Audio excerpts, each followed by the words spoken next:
Ce qui commence dans les ghettos de Kingston devient bientôt un message mondial. Le groupe Culture ne chante pas pour seulement la Jamaïque. Il chante pour les peuples colonisés, les opprimés, les oubliés.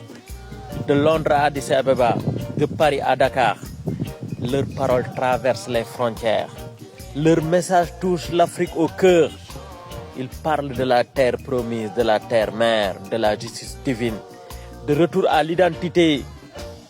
Et dans tous les quartiers populaires africains, Dakar, Addis Abeba, Conakry, Abidjan, le message devient incontournable. Zion Gate ou Behold deviennent des hommes, sont chantés et compris par beaucoup de jeunes Africains. Le groupe dit Behold how good and how pleasant it is for brothers and sisters to doing in unity.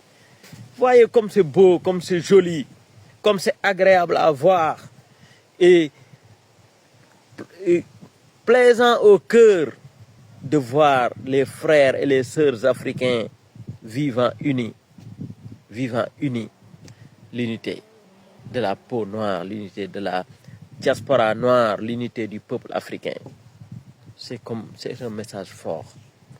Dans les années 80-90, Culture inspire la jeunesse mondiale, surtout les Rastas éparpillés partout dans le monde.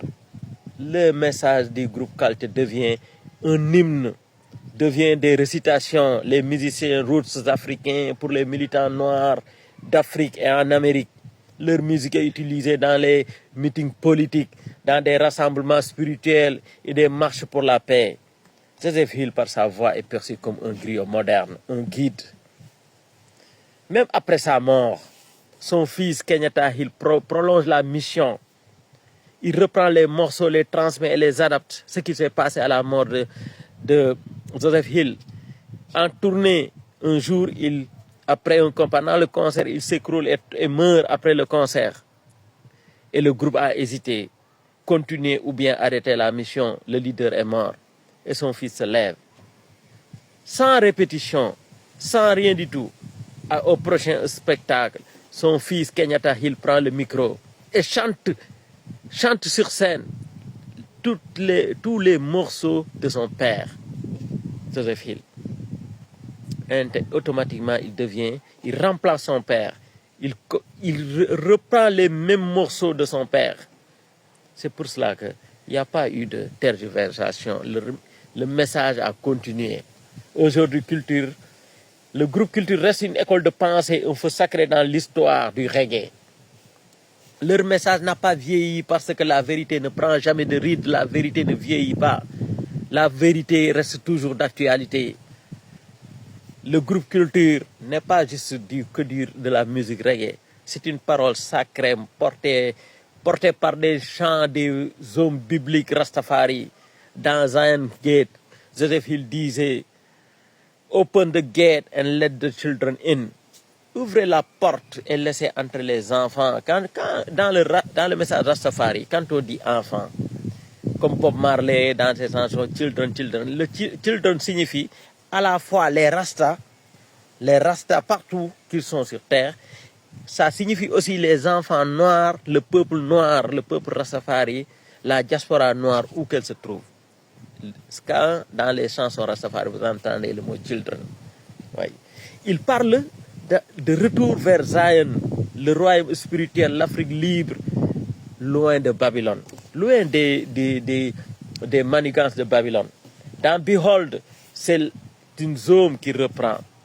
Behold how good and how pleasant it is for brethren to doing together in unity. Voyez comme il est beau, comme il est agréable pour les frères et sœurs de vivre ensemble dans l'unité. Un message d'union africaine, de paix entre les peuples. Dans Innocent Blood, il dénonce les meurtres d'innocents et rappelle les figures historiques sacrifiées, qui se sont sacrifiées pour la cause noire, mais qui ont été sacrifiées par Babylone. They killed the prophets and they said innocent blood. Ils tuent les prophètes, ils tuent nos prophètes et répandent leur sang innocent. en, en chantant ce vers, il pense à Paul Bogle, Marcus Garvey, aux résistants jamaïcains et parallèlement à tous les résistants noirs où qu'ils se trouvent sur le monde. Et dans Jah Rastafari, il programme la souveraineté spirituelle.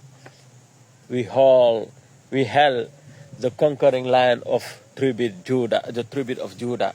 Nous saluons le lien conquérant de la tribu de Juda. C'est une prière à Haïle Selassie, un remerciement, un sacrement, un hommage à Haïle Selassie, roi divin, guide Rasta.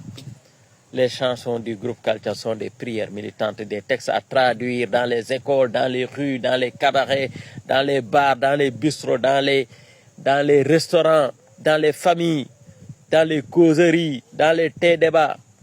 C'est des paroles à méditer, à incarner, parce que c'est des messages forts pour la jeunesse africaine.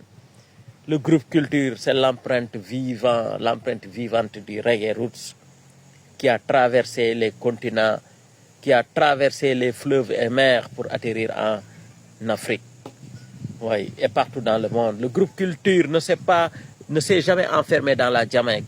Dans les années 80, il tourne en Europe, aux États-Unis, en Afrique. Il chante pour les peuples colonisés, pour ceux que le monde a oubliés. Sur scène, Joseph Hill ne se contente pas de chanter. Il prêche, il pleure, il prophétise. Son concert à Sun Place ou son passage en Éthiopie reste gravé dans la mémoire des Rastas.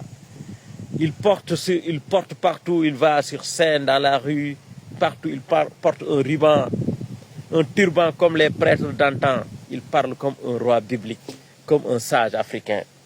Le groupe Culture a influencé une génération d'artistes entiers dans le monde, surtout des Africains.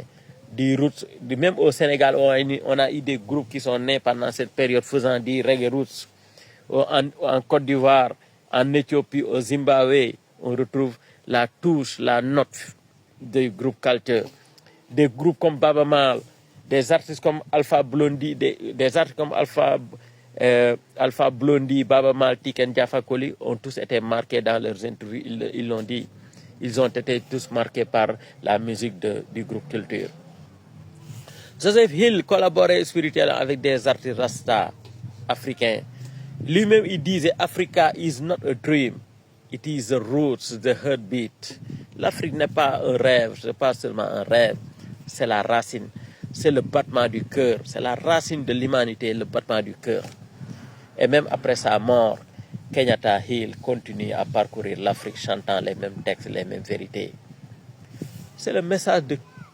Car ce message-là du groupe est un message vivant, d'actualité, comme la plupart des musiciens reggae, rasta, comme Bob Marley. Ces textes sont toujours d'actualité, comme si les textes venaient d'être écrits.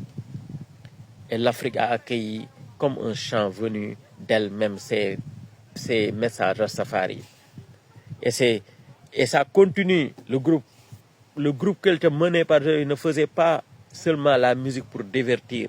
Ils chantaient pour réveiller, pour libérer, pour résister à l'oppression. Dans leurs chansons, c'est deux mondes qui s'affrontent. C'est Babylone d'un côté et Zion de l'autre. C'est quoi Babylone? Babylone, c'est le système de l'oppression. C'est le colonialisme, les mensonges religieux, les gouvernements corrompus, tout ce qui détrave l'être humain de son aspect le plus symbolique, c'est l'humanité. Il dit a system, Babylon is a system designed to make you forget who you are. Le système, Babylone, c'est un système conçu pour te faire oublier qui es-tu, surtout nous les Noirs africains. Et face à cela, il y a Zion.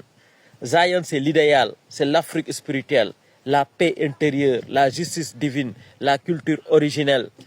Zion, c'est le retour aux racines, à la vérité, à l'héritage éthiopien, à l'héritage africain, à tous les Noirs du monde où qu'ils se trouvent. Joseph Hill s'inspire de la Bible qu'il lit avec des yeux de Rasta.